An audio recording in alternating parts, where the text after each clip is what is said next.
It is now my very great pleasure to introduce the moderator of our next session. Pat Vance is the president of the Entertainment Software Ratings Board, and in her position, she leads the teams responsible for assigning age and content ratings to video games and apps, enforcing marketing guidelines adopted by the video game industry, and operating the ESRB privacy-certified and FTC-approved COPPA Safe Harbor Privacy Seal Certification Program. She also serves as founding chairperson of the International Age Rating Coalition, is a member of the board of directors of the Academy of Interactive Arts and Sciences, and is a former chair and longstanding director of FOSI. Did I mention she's a rock star? She's a rock star, and that she is. Please join me in welcoming Pat Vance and Candela Montero of Epic Games.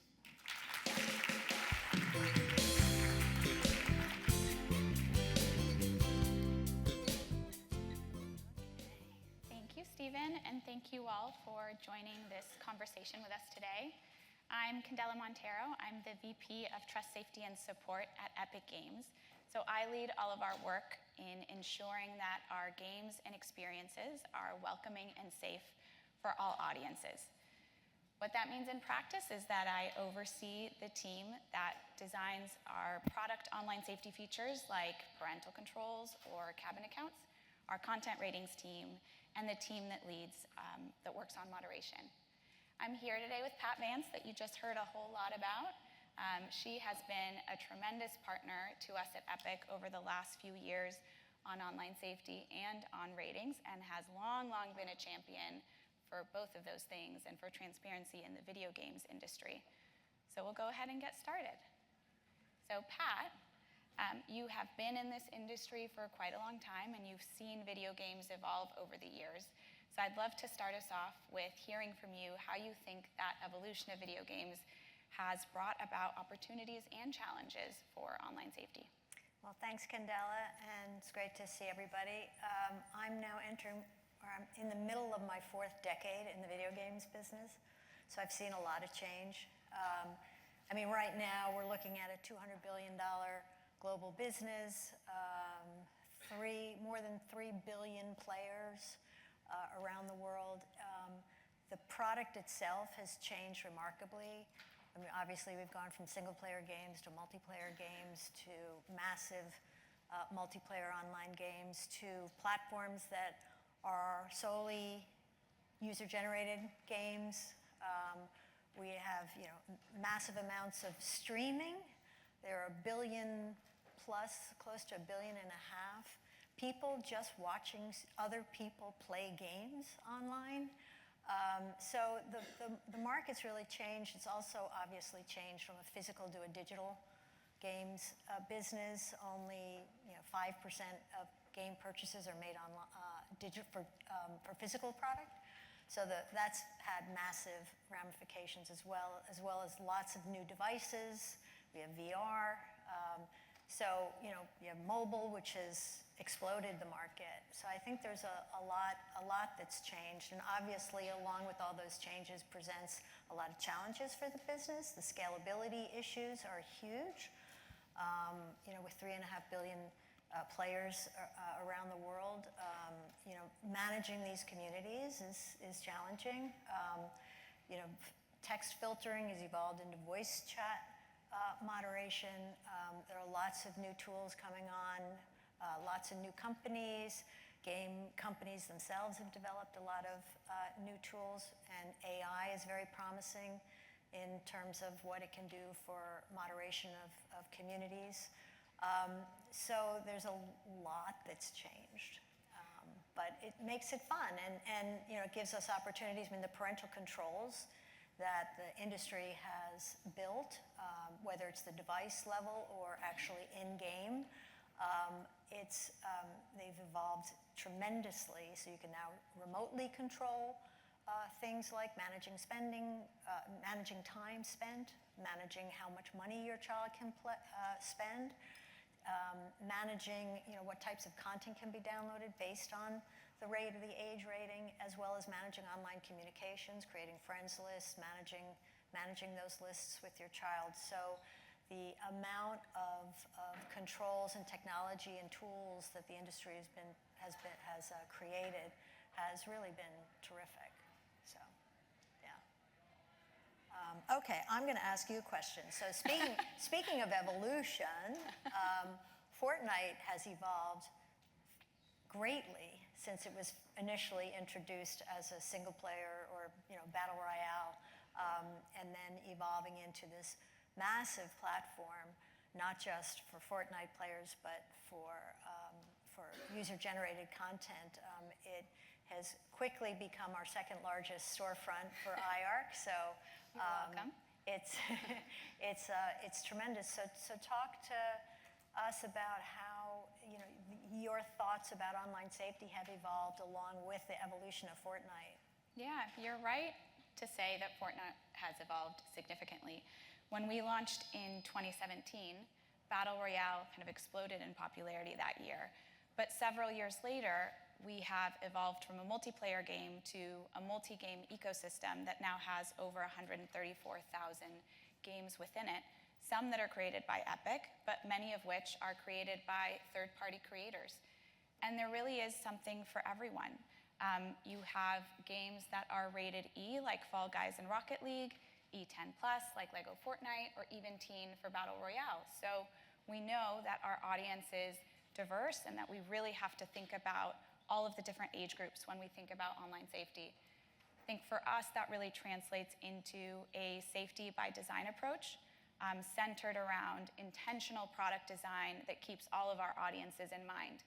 And in particular, we think about how can we curate environments that are age appropriate for different cohorts, how to create tools for parents so that they can curate the experience that's right for their family.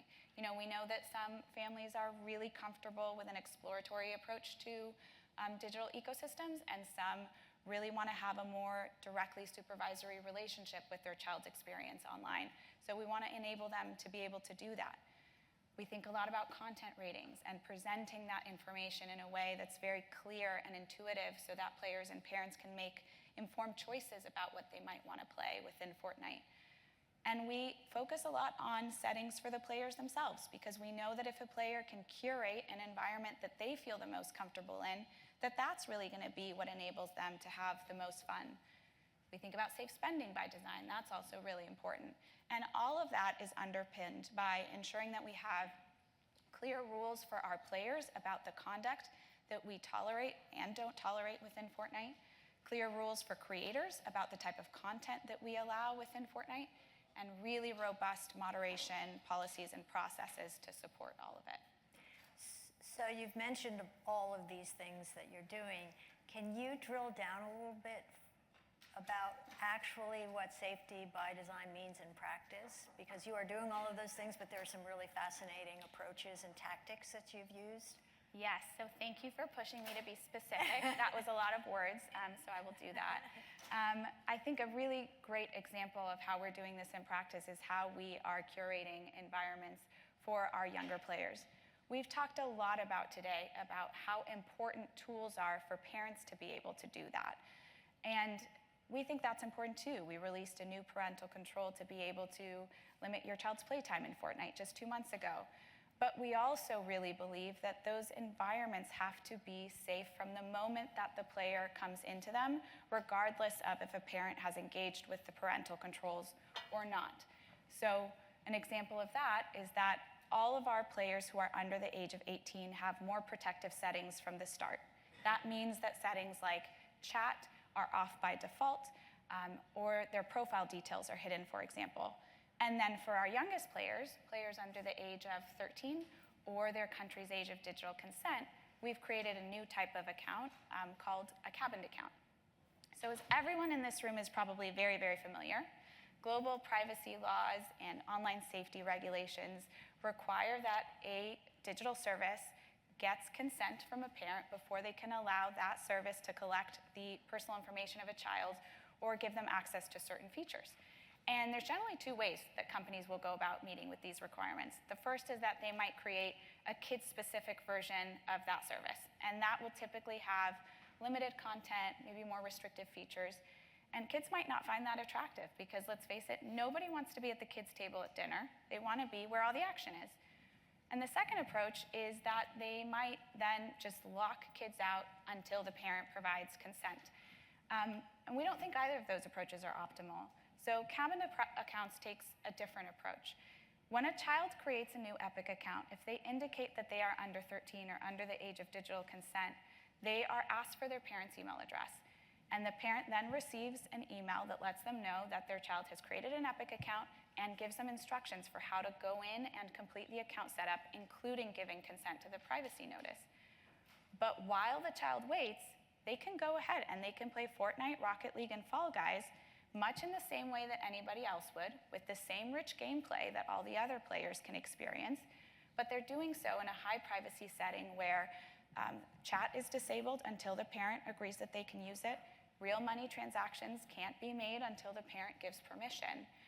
And the verified parental consent process is actually powered by Kids Web Services, which is a wholly owned subsidiary of Epic that specializes in consent management tools that we actually made free for all developers to use because we know this is really hard. And what's really unique about that verified parental consent flow is that it doesn't just collect the consent for our privacy policy, but it also has the parental control setup embedded within it, so that by the time a parent is done with that account setup, they don't have to then go find parental controls on the web or in the game. It's already done for them. And we think this approach of allowing kids to meaningfully participate in the ecosystem, but not compromising on their privacy and their safety while they do it, maybe helps to motivate this, or to mitigate this motivation to bypass an age gate. So that's an example of a feature that we built end-to-end with the purpose of online safety. But another thing that our team does is we ensure that any feature or product that Epic releases meets our safety standard. And a good example of that is text chat.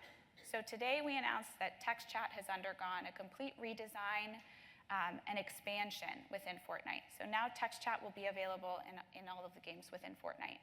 And so we worked with that team to identify, well, what are the risks of this feature for different age groups, and how can we mitigate those before we launch?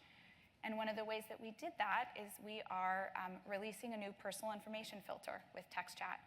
And that filter will redact information like email addresses or credit card numbers if they are sent. It is required to be on for all players under the age of 13. It is defaulted on for players under 18. It's required on in any public channel, so you can't share your address with the world.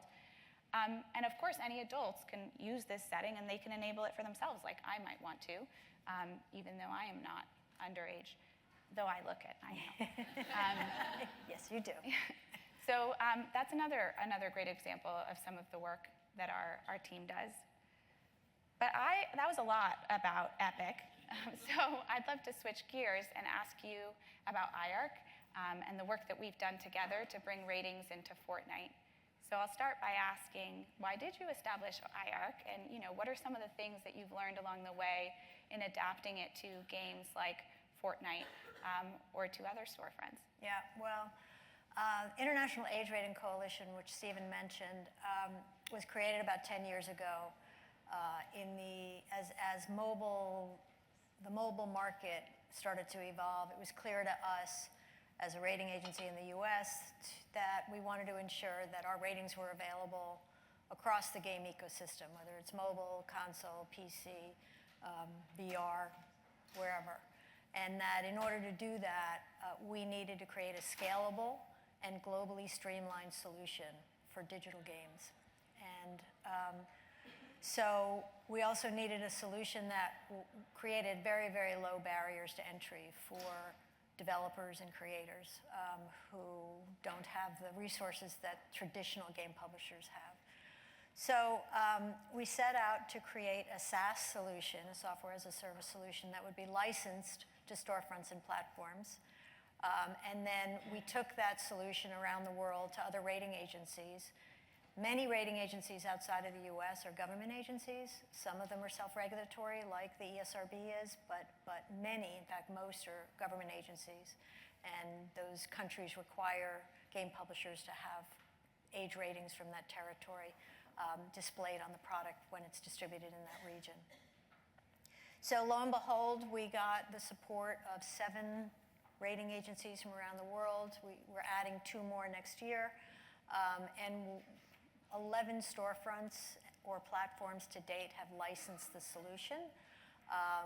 So across consoles, PC, VR, mobile, and Fortnite, in that all of the UGC content on the Fortnite platform is rated through IARC. So IARC regionalizes the logic in each rating assignment. So you would see a different rating in Europe, in Germany, in Australia, Brazil, et cetera, Korea, based on differences in cultural norms. So it was really the solution that was required in order to meet the digital era of games. So really proud of it. I mean, we've now issued 16 million plus ratings since launch.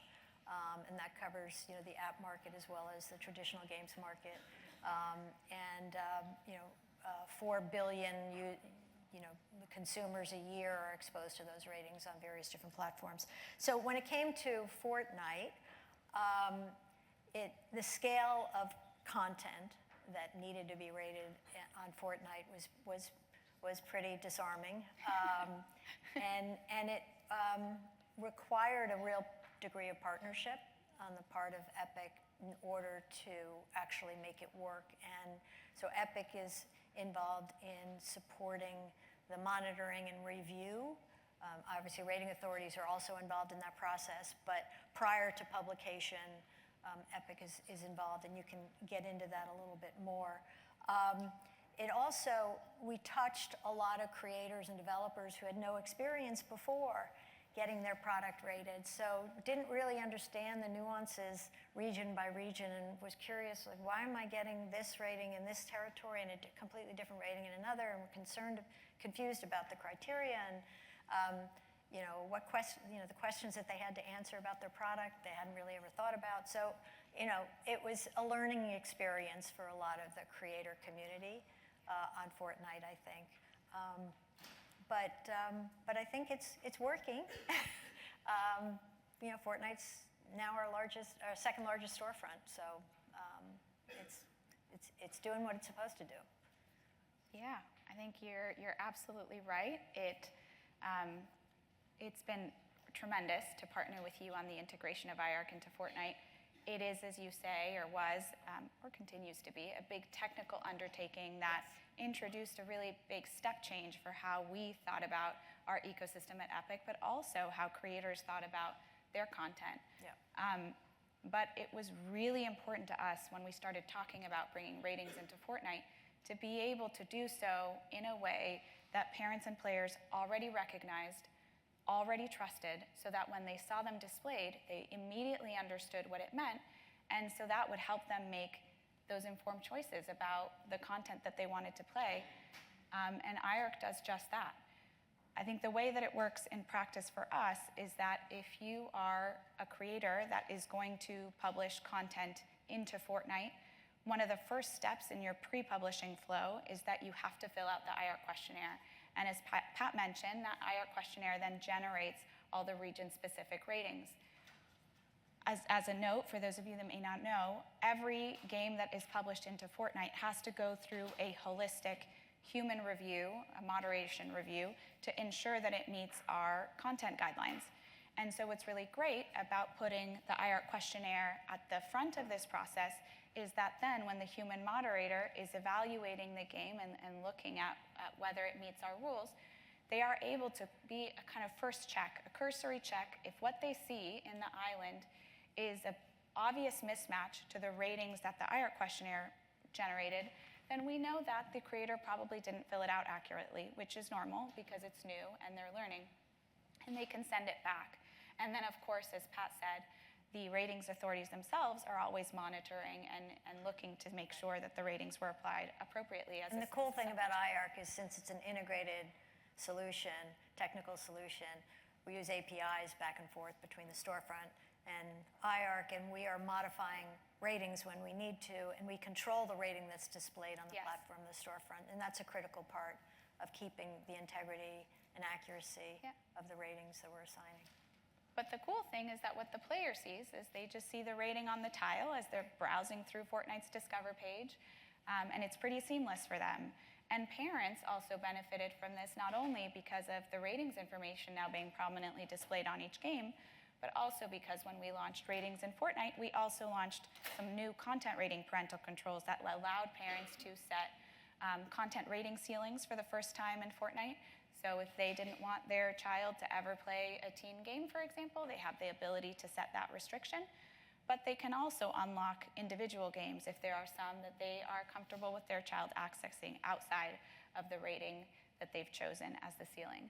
So it's been a really positive benefit for the ecosystem, and one that we really believe has helped to accommodate the needs of a player base that is of varying ages.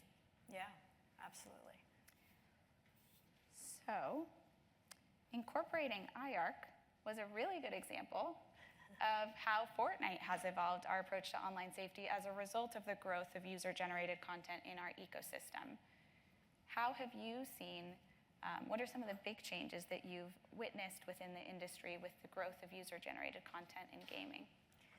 Well, yeah, as I touched on before, I mean, obviously the challenge of moderation is huge for everybody, and I'm very optimistic looking out at what the industry is doing today to develop tools and technology to help moderate the content. I'm also, community guidelines are a reality today in Yes. most games, and there's a real much greater emphasis on the community guidelines and enforcement of those community guidelines, whether it's by the publisher or a platform or by the players themselves, which I think is tremendous in terms of leveraging all that huge community of people who care about the game and care about their keeping their play positive. I would also say that lots more games now have in-game tools, whether it's block or muting other players who are bothering them. There are a lot of different report mechanisms. Some companies have actually developed tools where players can keep evidence of some of the interactions that they're experiencing and report that along with just complaining about another player. And I think that's a huge advancement. And then I would just say that one of the struggles, I think the challenges that we all have is understanding the age of the user. Age assurance is a term that gets tossed around quite a bit, but the reality is that it's hard for companies to figure out the age and the exact age. I mean, it's one thing to estimate an age, it's a whole other thing to actually, block kids based on what you think their age is instead of what their exact age is. And at least in most territories, it's still very difficult. We don't have national ID system, and most territories are still struggling, I think, with that, and companies operating those territories are struggling with that. So, it's evolving. But we're now labeling all of the games that come through IARC as well as through the ESRB with a user interaction notice. So our rating system is 3 parts. It's age ratings, content descriptors, and interactive elements. So every time there's in-game interactions, we're now labeling those products up front so that particularly parents know when they download or purchase a game that it's got that interaction, user-generated content within it. And I think that's a really important notice and warning to parents. I think that is very important, and I think both notifying parents that those interactions exist within the game is very important, but also you touched on reporting. Enabling players to be able to report inappropriate conduct or inappropriate content if they see it within the ecosystem is also cornerstone. Last year around this time, when we rolled out ratings, we launched a way for players to be able to accompany their voice reports. So if they were having a voice chat conversation with a player, to accompany it with audio evidence so that our moderators could more effectively review those reports, listen to those audio clips, and then better determine if there was a violation of our community rules, and then enforce our community guidelines, our community rules more effectively.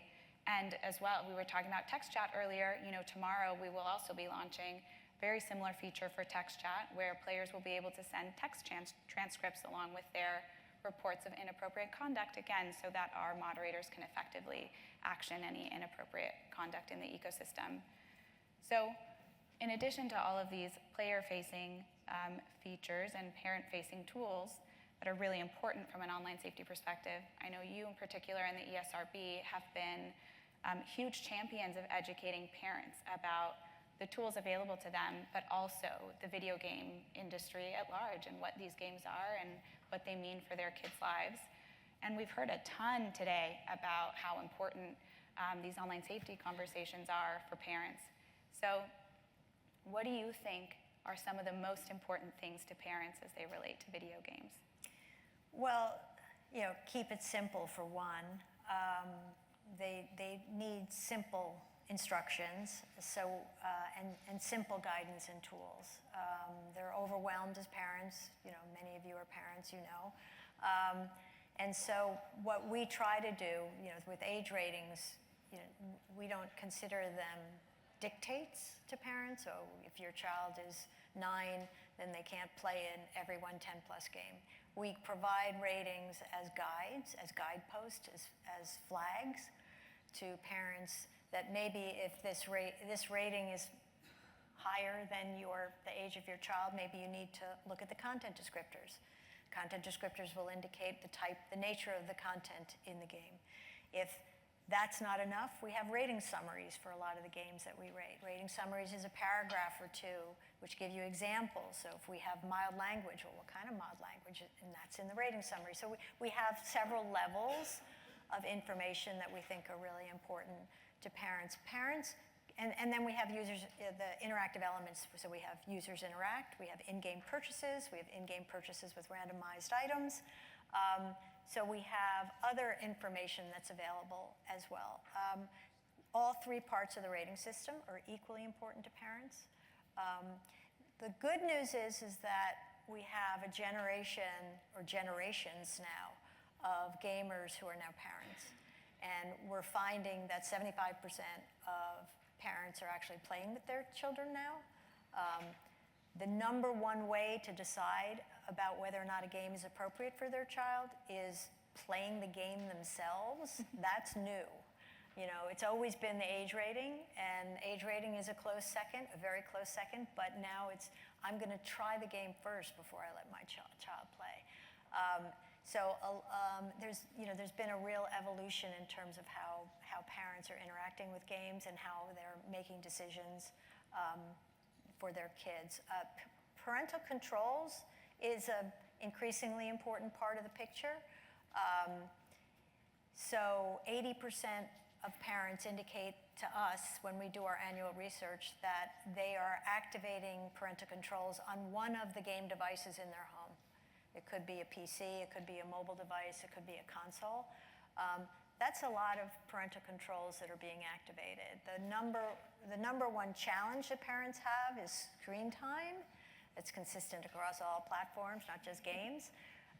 And they're using, not surprisingly, the control to manage time spent the most of all of the controls. But they can do everything from controlling time to controlling spending to controlling who my child's playing with, as well as the blocking by age rating. So there are those are the top 4 controls that parents are using, and top of the line is time spent, which is not surprising.